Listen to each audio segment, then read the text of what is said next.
Friends, उम्र के एक पड़ाव में कई बार हमारी जो लाइफ होती है वो रोलर कोस्टर की तरह होती है। यानी कि उतार चढ़ाव आते रहते हैं और हमें लगता है कि ये जो आसपास के सिचुएशंस चल रही हैं या आसपास के जो लोग हैं, जो अजीब से ही सारी चीज़ें हो रही हैं या लोग भी अजीब से ही अलग से हो रहे हैं, सो हमें चुप रहकर कब तक सारी चीज़ों से एडजस्ट करना चाहिए। सो फ्रेंड्स, आज का विषय यही है कि चुप रहकर कब तक एडजस्ट करना चाहिए। सो अब मेरे जवाब पर आइएगा कि चुप रहकर कभी भी एडजस्ट करने की ज़रूरत नहीं होती है। क्यों? भगवान ने एक आपको अच्छा सा मुंह दिया है और मुंह में एक अच्छी सी वाणी दी है और उसी के साथ साथ सोचने समझने के लिए, एनालाइज करने के लिए एक मस्तिष्क भी दिया है। सो फ्रेंड्स, मूक ना बने, बेवकूफ़ ना बने, गंवार ना बने, अपने मुंह का सही से इस्तेमाल करें। अब इसमें जो चीज़ आ रही है फ्रेंड्स, कि कई बार हमें लगता है कि चुप रहो, लोगों के साथ, चीज़ों के साथ एडजस्ट करते रहो। ये जो टिपिकल पुरानी हिंदी मूवीज़ की हीरोइन की तरह जो होते हो कि वो बहुत ही प्यारी सी, सबका ध्यान रखने वाली, कहीं ना कहीं खुद को दबा सिकोड़ कर रखने वाली, अगर इस तरीके का इंसान बनकर मसीहा बनने की कोशिश कर रहे हैं, तो फ्रेंड्स, आपसे ज़्यादा बेवकूफ़ इंसान कोई नहीं है। अरे भैया, आपको लग रहा है कि आपके साथ गलत हो रहा है, आपको लग रहा है कि सामने वाले लोग आपको समझ नहीं रहे हैं, तो भैया अपना मुंह खोलो, उनसे दो पे दो बात करो, अपना पॉइंट उनको समझाओ, उनका पॉइंट समझो, और कहीं ना कहीं ये जो प्रॉब्लम्स हो रही हैं उनमें एडजस्ट क्यों करना भाई? लाइफ एंजॉयमेंट के लिए है। एक अरसा अगर हमने इसी एडजस्टमेंट में बिता दिया और हम सोचते रह गए कि कब बोलें, कैसे बोलें, ना बोलें, कैसे बोलें, सो फ्रेंड्स, लाइफ ही ख़त्म हो जाएगी। अरे भैया, भगवान ने मुंह दिया है, चुपचाप उस व्यक्ति से दो पे दो बात करें और अपनी प्रॉब्लम सॉल्व करें। Next thing is this friends, कि कई बार चुप रहना हमें इस वजह से भी पड़ता है क्योंकि हमें बोलना नहीं आता है। हमें लगता है कि जब भी हम बोलते हैं तो उल्टा बोलते हैं या हमारे बातों का उल्टा मतलब निकाल लिया जाता है। सो कई बार दूसरे ये नहीं बोलते हैं लेकिन हमें खुद में लगता है यार चुप ही रहो, क्योंकि हम जो है ना सिचुएशन और वर्स्ट से वर्स्ट कर देते हैं, यानी कि बद से बदतर कर देते हैं। आप एक इंसान है,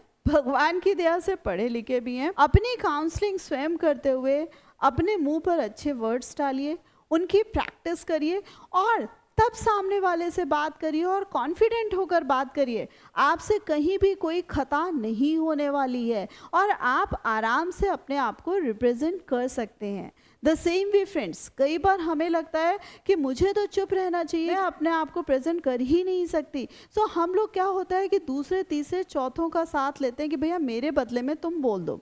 सो फ्रेंड्स, ये जो हमारे साथ के लोग होते हैं, ये जो हमारे बदले में बोल रहे होते हैं, क्योंकि हम तो अपने आप को गूंगा करार करे होते हैं। सो फ्रेंड्स, ये जो साथ के लोग होते हैं, ये कहीं भी हमारी अंतरात्मा की आवाज़ नहीं बन पाते हैं और ये चीज़ों को सही करने के बजाय और ख़राब कर बैठते हैं।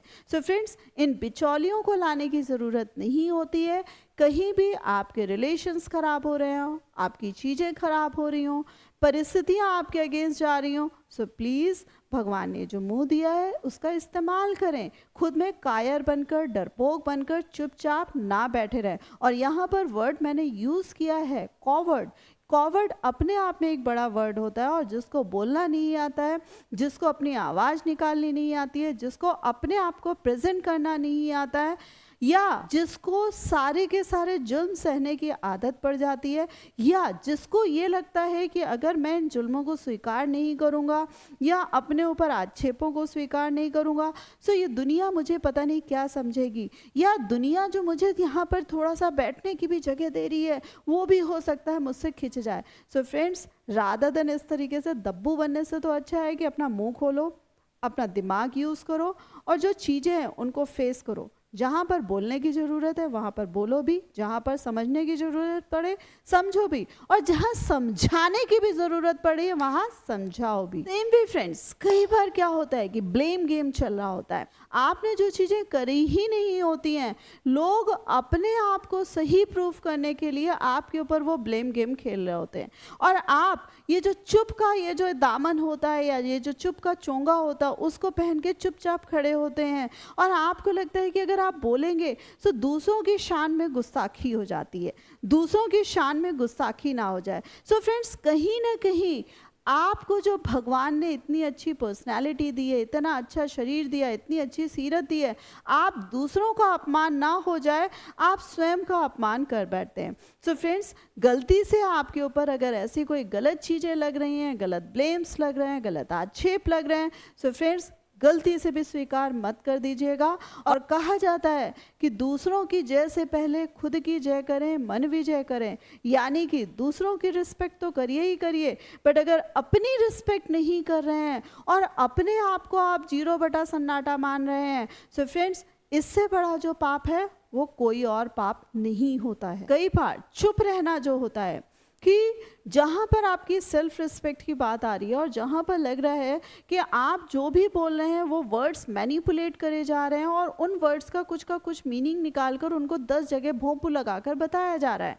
सो फ्रेंड्स, वहाँ पर जो लोग होते हैं, पहली चीज़ ओछे होते हैं, दूसरी चीज़ वो बेवकूफ़ होते हैं, और तीसरी चीज़ वो आपको भी बेवकूफ़ करार करने की कोशिश कर रहे होते हैं। सो फ्रेंड्स, वहाँ पर ज़रूर मैं कहूँगी कि चुप रह जाइए या उस जगह को ही छोड़ दीजिए, और उससे भी बड़ी बात है कि उन ओछे लोगों का साथ ही छोड़ दीजिए, क्योंकि अब आपको यकीन आ गया होगा कि ये जो अपने शब्द हैं जो सही नहीं है वो आपके मुंह में ठूंस कर दुनिया भर को सुना रहे हैं। सो फ्रेंड्स, ऐसे लोगों का साथ कभी मत करिएगा। कई बार फ्रेंड्स उस जगह पर ज़रूर चुप रहा जाता है जहाँ पर जो समय है वो अच्छी दस्तक देने वाला होता है, यानी कि हमें लग रहा है कि जो आगे आने वाला समय है वो अपने आप सही हो जाएगा, या ये जो चीज़ें हैं ये समय रहते अपने आप सही हो जाएंगी। सो फ्रेंड्स, वहाँ पर फालतू में अपने शब्द मत ज़ाया करिएगा और वहाँ पर चुप्पी ही साधिएगा।